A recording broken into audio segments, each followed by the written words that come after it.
It says the priest being told that the establishment of the Kaaba was a check house must be done as well as the busy way. The Kaaba is the number 25, the Ruby star, the star of Nuki, the invocation of the star of the word Al.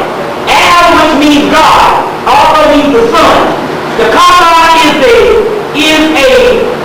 a number of the Egyptian Kaaba,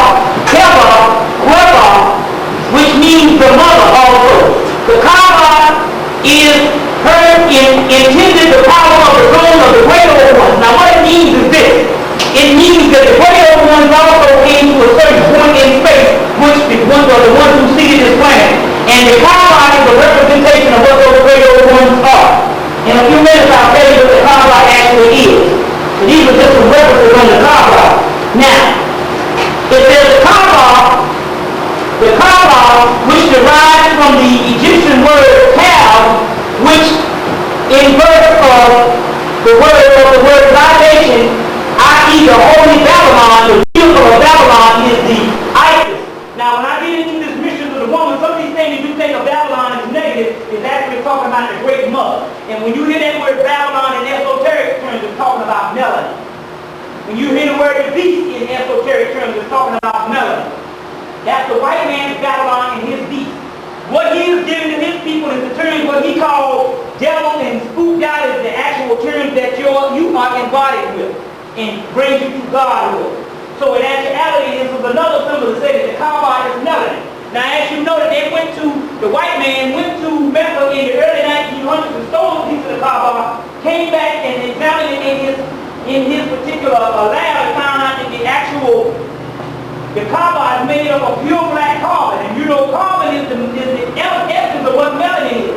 Melanin is a byproduct of the original carbon, and what the black stuff which makes it carbon is melanin.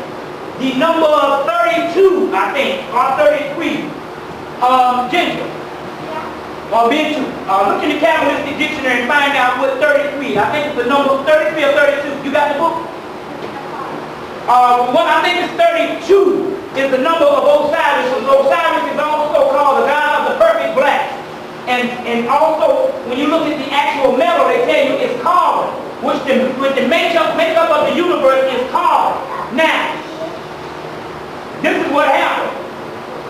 At a certain time in Hemmitt, this particular god, Ptah, who is Ra, who is also Osar, came to visit them in a spaceship, based on some actual ancient papyrus. Now they understood that they did not worship the spaceship, but he left the spaceship behind in Hemmitt as a memorial of what he came down to visit them in a certain time in Hemmitt. Now, I guess that God came to visit them, the same God just like Jesus came back. Well, he came back to visit them in the form of Ptah and Osar. Because when you look in Budge's books, you'll find out Ptah and Osar is one and the same. And Ptah also represents one of the first gods and also represents the pygmy of the Twa, which is the archetypal symbol of the black man and black woman. Maybe in his book from Fetish to God, the Ancient Kemet, one of his names is called Ptah Osar, as well as Ptah Atan. And Atan is also a word for Medra Atan, which is talking about Melchizedek. So Melchizedek Melchizedek Atan, or Osiris, came to visit the Egyptians in a spaceship. I'll give you the documentation where this is coming from. He came to visit them in a spaceship. After he left the spaceship behind because the gods don't need a spaceship to travel. Well, why do we use spaceships? The reason why we use spaceships is the simple fact that some of the people that's coming from other realms that's in the physical form, they understand that the earth is so damn diseased with all kinds of bad air and bad messed up stuff, and so it might be detrimental to their health. We have built up an immunity to it. So therefore, they come in a spaceship not because they need a spaceship to travel in, because you don't need a spaceship to travel in. You can just think and be there. But they come in the spaceship to protect them from this nasty shit that's going on. Especially the ones that don't come in the spirit and come in a physical form. So if you travel in a physical form, you come in a spaceship. Well, Jesus came in this particular Osiris came in a spaceship as a memorial to give to the ancient Egyptians. As you know, also one of the books that you need to get is the Serious Mystery. Where in this book they give you a month by Robert Temple. And in this book they also talk about the black god of Osiris, which is Amos, and they also talk about Petra going to be a small star, which is documented. But in here they show you a picture of a monument built in Hemmitt of a spaceship. Right here. In Hemmitt of an actual spaceship. And these are actual spaceships throughout America. In the whole 9 yards. In the Sirius Mystery. So you need to get this book, one of the key books in the Bible that you need to get on Sirius. Now, he visited them and he left his spaceship behind. So as a result, they used to go and make a pilgrimage, like the Muslims make a pilgrimage to Mecca. They used to make a pilgrimage to the sacred city of Om, which is known as Heliopolis, to the spaceship as a memorial of what Osiris was and left behind. And they made a pilgrimage. Now we understand that Mecca and all of that land at one time was the ancient Kushite Empire, which was all one people. So some of the practices that Arab later on did was taught to them by the ancient black man that understood about making a pilgrimage to Mecca. Well, they used to make this pilgrimage to this spaceship, and they used to have a Hajj type period to Heliopolis, the city of Om. Then they come to find out that it was peculiar that the actual Arabs would make a pyramid to the Kaaba in Mecca, but in this book documented that you can get the paperback book now by Zachariah Stitchin, Stairway to Heaven. This was the hardback that came out in 1980, which now you can get the paperback for like $4. He documents that underneath the Kaaba is a room. Now come to find out that what had happened in the first intermediate period in Kemet when the actual Egyptian, I guess I can't move outside of nothing, the table or nothing. Outside of the actual, come to find out that the actual, at the time that the first intermediate period when the actual priesthood fell down and they started fighting against the priesthood in the first intermediate period, this was the first time the period of Kemet broke down. You study the intermediate period for those who want to study. They found out that the spaceship was actually destroyed based on priesthood. And some of it was carted away in certain places. They believe, as Brother Zachariah Stitchin, that under the base of the Kaaba is a room with all kinds of sacred artifacts, and pieces of that spaceship of Osiris up atop is underneath the Kaaba in Mecca. Then all of a sudden we see the Muslims doing the same pilgrimage and making the same Hajj that the ancient Egyptians used to do with the spaceship. Well, it's ironic that Honorable Elijah Muhammad had mentioned a long time ago that underneath the Kaaba in Mecca is all kinds of sacred artifacts and spiritual things in the world just as sacred as the Ark of the Covenant. So then we see them having the same pilgrimage as they used to have this pilgrimage based on the Egyptian text in Kemet, based on a spaceship. You see? So these are some things that's very interesting on how this whole Hajj to Mecca starts. Which we understand in the Holy Quran, it says this is the God who created both male and female from one single ejaculated semen and will create all things anew. He is the Lord of Sirius. Which in ancient Kemet, the Lord of Sirius would also be Osiris. Or Osar, which is the Lord of the perfect black. So if they used to make a pilgrimage to doggone the city of Om, to the Lord of Sirius, they do the same thing because the Kaaba represents Allah, which is also the Lord of Sirius, which would be Osiris or Osiris and Kemet, and we understand this same relationship, so that was all one people. You understand it, Chet? Sure. All right, whether it be Awad, Melchizedek, Osar, Ptah, Medulla, Atan, Metatron, or Yahweh, all that is the same one God and the God one, which means the God is black.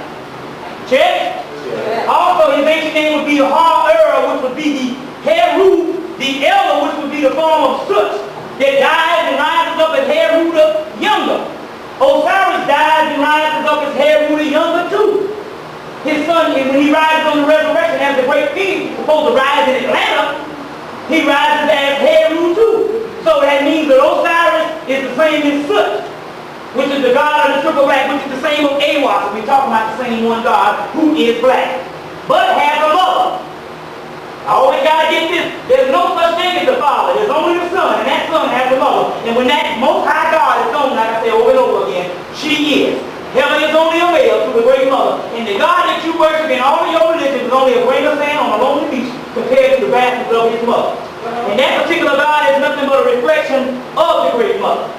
The triple blackness of space called Layla, called Nut, called Abbott, called Tyre, called Babylon. It's also called a form of Lilith in the Bible that Adam wanted to get on top of, and she said, no, we equal and you don't get on top of me. And then they threw her hole out and charged her for the sins of man. You understand what I'm saying? So you deal with a religion that is anti-woman, and woman is all there is. We're going to get into that in a few minutes.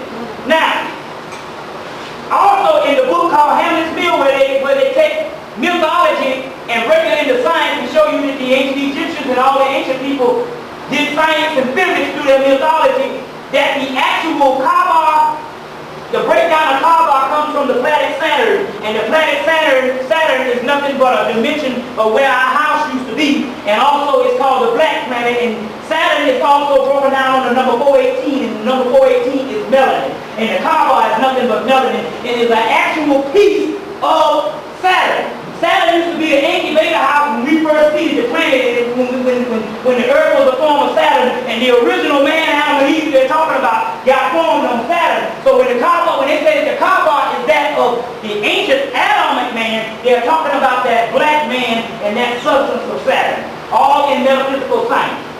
Now, like I said, we talk about this particular mantra. It comes from a god, Saint Kumara. And it says, light will overcome, light will make us one, light from the blue fire sun, which is Sirius, command us all free. And Saint Kumara, or Sanat Kumara, is the god of Sirius. He was an Egyptian priest. He was an Egyptian priest by the name of Ratum Sume, based on the channel. Ratum Sume. He stands on the right-hand side of Mayat, which means he brings the laws from Sirius. And his name is Saint Kumara, which was a black man and was a priest of Ra.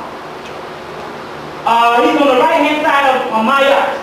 And his mantra is, light will overcome, light will make us one, light from the blue side, fire, sun, command us all free. If you say this mantra, you can raise your vibratory rate along with meditation. Check? These are some other keys that we're giving, and I appreciate the sister African and her King Head Root for actually doing this stuff for me, and all, and it's beautiful, and I love it, because he's a master of the computers in the whole 9 yard too, and everything else and all. Now, everything the white man will do, remember, is going to backfire on him. So all the destruction is coming down the tube. We're going to bypass that because it's also meant for him because his cycle is up. Now, we also talk about the white city of the central sun that's in inner Africa and in the inner plains. It is the place where the gods dwell, but it's not on the outer plains, but the white man has been trying to find this white central city of the central sun, which is talking about the Christ light of the central sun. The central sun being Sirius, but it's talking about this particular earth, and it's on the inner plains of Africa, so it's talking about the subterranean world, and he cannot find it. And our ancient gods also reside there, so these Bodun gods come from the white city of the central sun. The central sun of Ife. And Ife also is the chief divination system of the Europe. Now, the religions that we know, not scriptures, not the ancient stories of Moses or Muhammad, but the religions that these scriptures are being taught by is your slavery. It's keeping you in slavery. Therefore, you know the only thing, like I said, the white man in the last days is moved by his TV set, and his TV set is what's keeping you down. And he don't put nothing on there to bring you to a higher life. Why in the hell do you think he's going to give you something positive by putting a preacher on every other channel? That's letting you know that those preachers are keeping you down. Because you don't need nobody hollering at you to give you good moral teaching that you already knew by 12 years old. Check? And 5 or 6 disco songs, like I said, and passing the hat 5 or 6 times. Now, also, we know that Africa is the dumbest place on the doggone earth, other than the indigenous people. The actual colonized people ain't got their minds on nothing. Now, this is not doggone putting down Africa, but we understand that you are the ones that's blessed with most of the science. Now, we also know too, that, in fact, that every African leader, it was on TV today about Africa and all of the English-speaking, And all these doggone missionaries, and we know that when the missionaries came, they had the Bible and we had the land. When they left, they had the land and we had the damn Bible. Africa is nothing but one big hub of Christianity. Now you know damn well if Christianity was the ultimate supreme, why would Africa be the worst place on earth for human conditions at this particular time, death, decaying, and dying in ignorance, and in there every country is ruled by Christianity. That's because the mercenaries know that not the scriptures that were started in Africa, but Christianity are carved up claims by the white man in the King James Version, is a slave religion and a slave way of teaching our doctrines of our ancient Bibles, where 18 books of them books is gone, as well as the heaven realm of the book of Enoch is gone out of the doggone Bible. So this Christianity is nothing but a slave religion, and it's all over Africa. As a matter of fact, they were proud to say that every single African leader, most of them, is trained by missionaries. And this is why Africa is down based on the Christian doctrine is a slave doctrine. And if they're not trained in Christianity, they're trained in Orthodox Islam. One is the damn same. Both of them slave religions. You understand? Because none of it is the esoteric Islam, the esoteric Christianity is talking about raise yourself up to Godhood, which you can find in your Bible if your damn eyes are open. But it's the same old praying to God and loving the damn white man and universal brotherhood, and the white man is our friend because we all Christians, and the same goddamn Christians put the fucking AIDS up in them and killing people. In Uganda and Uganda and also Zaire, under the same Christian shit. It's the same people that brought the damn colonization in the first place. One good Christian nation that took over South Africa and took over the whole 9 yards and killed us under the same Christianity. And this is what the slavery of doggone Africa also too. Now, I want to get into a little bit of the mysteries of sex. Goes a little something like this. I told you that the gods gave you the gift of sex to open yourself up. So every time I ask male this, see, y'all think it's some old spiritual stuff and you pull the go up in there, ooh, but the damn hole on it. It ain't like that. They told us to take your planet back in any means necessary. That's what they told the brothers and sisters I heard on the mounds in Temple the other day. Take your planet back any means necessary. So, I go over there and steal it from the practice. I say, well, I ain't taking back nothing that's already from mine. So they done bought some of the books, they trust me, they leave the store when I come in, oh, he's good at it. I be putting all the books in my stack. Y'all fools leave me up in this damn store. When I get into the spiritual store, you don't know why. This is what happened, I done got all the books, ain't really nothing left. You leave me, okay, I'll be back, I'm gonna go away and get you something. I said, okay, go right ahead. Shit, I go in and take the books, leave me the books all the time. Y'all well done, but you only taking that what's yours. There's no such thing as stealing, but the simple fact that everything the paper printed on is yours. Everything that's in this thing when it comes is yours. It just so happens don't be dumb enough to get caught in the whole 9 yards. Because how can the international bandit lock anybody up? You know what I'm saying? So you ain't doing nothing but taking back what's yours. There is no law. There's a part in the Bible that say these laws are not for. See, the Lord means law. And they say these laws are not for the righteous. These laws are for savage people. We got to chastise. The righteous one here, they plan to do what the hell they want to do. You see what I'm saying? So, I mean, if you steal from the practice, like I say, I told the folks, I got some credit cards, run them babies up. You don't have to